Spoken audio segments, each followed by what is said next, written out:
When you're driving an SUV full of friends and family, sometimes it's hard to communicate to those sitting in the rear, and sometimes those sitting back there just want a little peace and quiet. Here's where Palisade's Quiet Mode and available driver talk comes to the rescue. Quiet Mode allows rear seat passengers to rest or sleep in quiet, while still letting front seat occupants listen to their desired entertainment. To activate it, swipe left on the home screen. Press Quiet Mode. Touch the Quiet Mode icon. A green indicator will illuminate. Once enabled, the rear speakers are muted. In addition, front speaker volume level is set to 7 automatically. To end Quiet Mode, touch Quiet Mode again.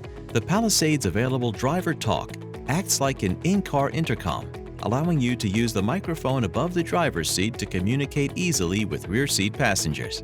To activate it, swipe left on the home screen. Press Driver Talk. The Driver Talk icon appears on the top right of the touchscreen to let you know it is active. Go ahead and speak, and your voice will be heard over the audio speakers in the rear cabin. To end the Driver Talk mode, press End on the touchscreen.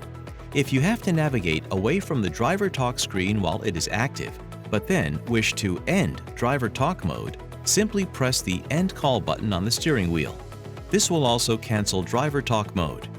Please note that when Driver Talk is enabled, radio and media functions are unavailable. There you have it. Palisade's Quiet Mode and Driver Talk makes it simple to keep your passengers connected and comfortable.